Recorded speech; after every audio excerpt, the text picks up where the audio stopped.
Hello, Dr. Smith here, and this video is intended to help people who started Cycle 2 with the version 3 templates and have not submitted them, and now, after July 2021, they need to submit them with the version 4 expectations. So if you've completed everything already with version 3 templates, then you really need to work to update them so they meet all the expectations of version 4. You can still submit your work and get scored by Pearson, but it will be under the new expectations. So it is advised that you update all of your templates. And this video is going to take you step by step through each part of your Cycle 2 submission. So for the overview, the CTC updated all of the expectations for the CalTPA in version 4 that was released in July 2021. And this presentation reviews all of the aspects of Cycle 2 in the templates that have been updated and the changes from version 3. And with just a few adjustments to your prompt responses and just moving things around a bit and adding a few elements, you can get all of your version 3 work that's on the version 3 templates into the new version 4 templates with the new expectations. So this will take us through it. And we're going to start with Part A, contextual information.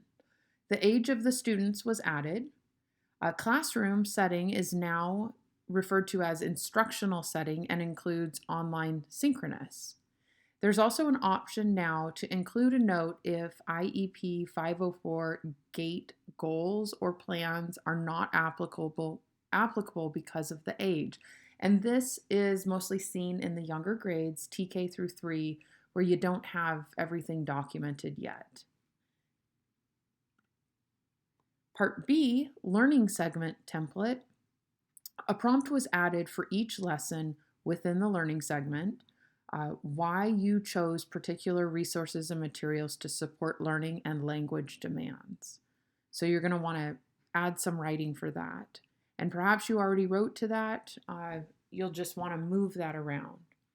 Also, remember to copy and paste the lesson plan table on the template for each lesson 3 to 5. So a separate table is required for each lesson.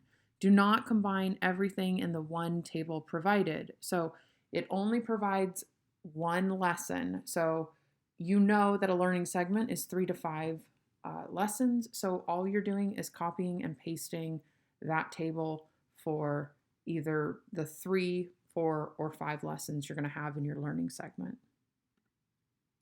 Part C, assessment descriptions.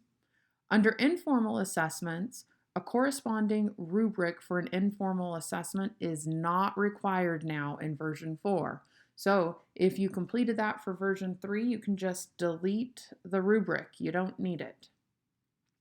For the formal assessments, the prompt specifies content-specific learning goals and ELD goals.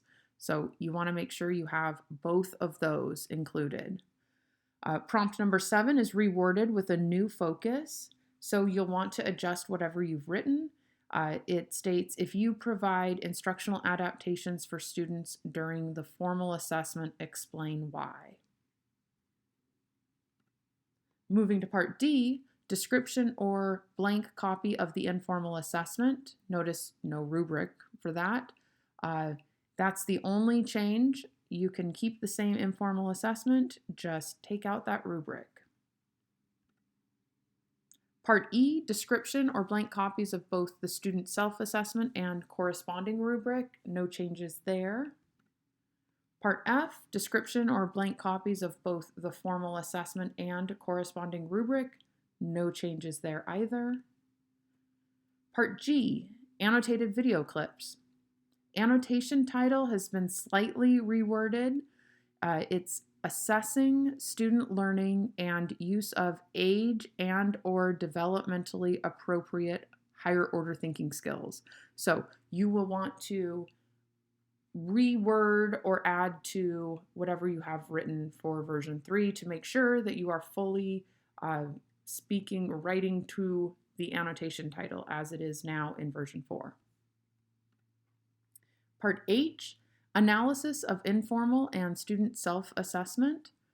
Prompts were shortened and new prompts were added to this template. So you're going to want to move your writing around for that. Prompt 2 was shortened to, how did your in-the-moment informal assessment and or student self-assessment give you the opportunity to provide feedback to the students about how to improve or revise their work? Version 4 removes, and I'm going to just read it out, it's here on the screen in quote, and to help them understand what they need to do next to continue progress toward and or beyond meeting the learning goals. How did you adjust your instruction based on these results? So you just want to see that change and adjust your writing. 2 additional prompts were added, number 3 and number 5. So if you're looking at the version 4 template, you're going to need to write a little more. How did you help the students understand what they need to do next to continue progress toward and or beyond meeting the learning goals? Now, if you answered the prompt number 2 for version 3, you might be able to use part of that and just move it on to prompt 3. So just a cut and paste could solve that issue.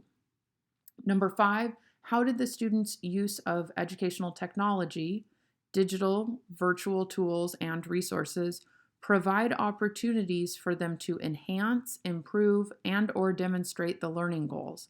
If educational technology did not enhance, improve, and or assist students to meet the learning goals, explain what you would do differently next time and why. So this is going to be some new writing that you didn't previously do in version 3. Okay, part I, formal assessment responses from 3 students. Here, no changes. Part J, analysis of formal assessment results and reflection for whole class and 3 students. There's an added prompt, so you're going to want to write more. You're not going to be able to do a copy and paste from version 3 template to version 4. You're going to need to add some writing. What did the results from the formal assessment tell you about what was most and least effective about your instructional approaches? ELD goals were added to prompt number 4, previously number 3 in version 3. So it's just moved around a little bit. So pay attention to that and make sure the answer to the prompt is in the right prompt area. For those students whose achievement did not yet meet the content-specific learning goals and ELD goals, if appropriate, on the formal assessment, what do you need to do next instructionally to meet their content learning and language development needs based on the rubric? Moving to part K, next steps for learning and reteaching or extension activity description. Under next steps for learning, prompt number 1 was reworded and ELD goals added. So make sure that in your revisions from version 3 to version 4, you emphasize those ELD goals. And in that prompt, it says, think about your teaching practices during the learning segment and summarize what you learned from your analysis of multiple types of assessment about your students' understanding of the content-specific learning goals and ELD goals, if appropriate. And just to restate, even though it says if appropriate, it basically is always appropriate. You need to have ELD goals. Prompt B for part K, prompt B was split into 2 prompts. So you're going to want to make sure you copy and paste the appropriate response to each of those prompts. You're going to split up what you've already written. The first prompt, what was less effective about your teaching and assessments? And then the next prompt, what goal do you want to set as an area for growth to increase your effectiveness as a teacher? Explain why you have chosen this professional learning goal. Again, you've already written it. It's just you need to split it up into the 2 different prompts. So it's not much work. Under follow-up instruction, reteaching or extension activity, prompt 3 was added, content-specific learning goals and ELD goals if appropriate. Number 4 is shortened, brief description of new learning activities, including use of educational technology as appropriate. Prompt 5 was reworded, rationale for why the choice of this different learning activity will result in assisting students to meet or extend beyond the segment's content-specific learning goals and ELD goals, if appropriate. Cite evidence from your results analysis of the informal assessment, student self-assessment and rubric, and formal assessment and rubric. Prompt number 6 was also reworded. Checks for understanding of content and academic language, e.g., purposeful questions, observation notes, student peer review and critique, and then prompt 7 was removed. So as you're moving all of your writing that you did for version 3, make sure you're attending to what's been reworded and make sure your response still is appropriate and addresses everything that the prompt is asking. Part L, one annotated video clip of follow-up instruction for whole class or a group of students. The annotation title was slightly reworded, not a big difference, but you'll see it's a very minor change, follow-up instruction where learning occurred. And so that takes us through cycle 2. And now, just to reiterate what you need to do if you've completed everything for version 3 and you need to submit now after July, the summer of 2021, when it switched over to version 4, anything you submit now is going to be scored based on version 4 expectations. So what you're going to do is you're going to sit down with your version 3 templates. You're going to copy and paste prompt responses to the corresponding sections of the version 4 templates. But you're going to pay attention to prompts that are removed, added, or reworded, or some of them were split into 2, and make sure you're copy and paste in the right spot. Then you can write to any of the prompts that weren't addressed in your version 3 work. You can go through these slides in the presentation for each part of cycle 2 as you review. You can pause, you can go forward and back. This is really here to help you, and it should get you through getting everything up to the expectations of version 4 of the CalTPA Cycle 2. For prompts that change, you may have already addressed the changes in your original writing, but really double check and make sure everything matches. And then also review the version 4 CalTPA updates presentation.